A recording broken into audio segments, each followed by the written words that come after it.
Based on my experience at honest review lang tayo. So let's go!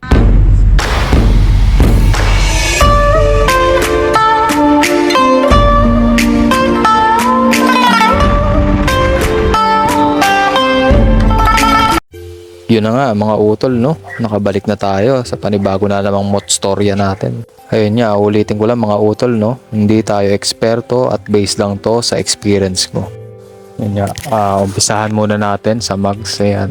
Kung mapapansin yung mga utol, no? Hindi ako nagpalit ng mag, stock pa rin yan. Pero pinaparepaint ko siya. Dito, almost 3 years na siya, kaya medyo nag-chip na yung paint niya. Kaya ngayon dinala ko siya dito sa may Highway 2000 sa may Taytay para ipa-swap sa powder coat na white naman. Tatry naman natin yung color white. Dati na rin ako nagpa-repaint sa kanila sa may Pasig branch. Ngayon meron na silang mas malapit dito sa amin sa part ng Rizal dito sa Taytay, kaya mas okay sa akin kasi at least may ready na rin sila ditong na repaint na isasalpak na lang.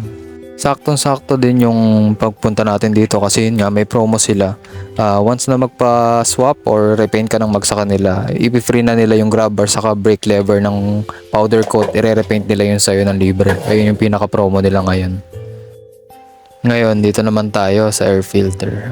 Kadalasan dati, depende sa Odo kung kailan ako magpapalit. Parang kung hindi ako nagkakamali, every 7,000 o 5,000 ata ako nagpapalit dati. So ngayon, total kapag may extra budget naman ako, once nakikita ako na talagang maalikabok at maitim na siya, pinapalitan ko na siya. Hindi ko na hinihintay pa yung eksaktong Odo basta maitim. Then itong fuel filter, second time ko palang magpapalit nito. Nasa 30k pa lang kasi yung Odo ng motor natin.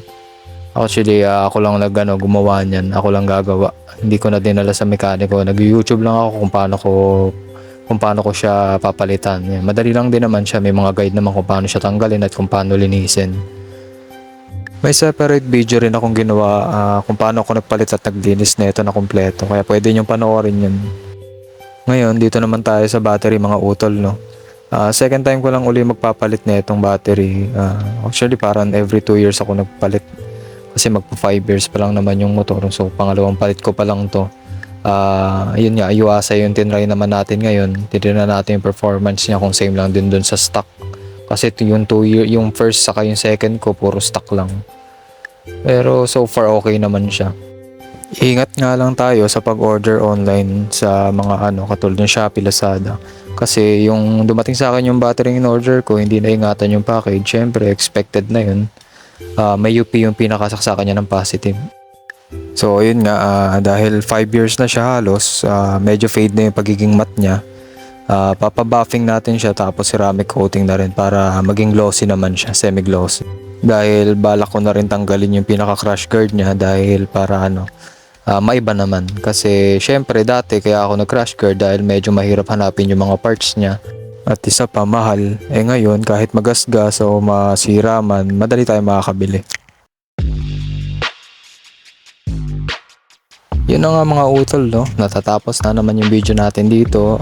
Leave a comment below mga utol kung sakali may mga katanungan kayo. Baka kasi na experience ko na yun, napagdaanan ko na yan kung ano man yung nararamdaman yung sira sa motor nyo. Para sa akin, for almost 5 years na experience ko dito sa Honda Click 150 version 2. Sulit na sulit para sa akin.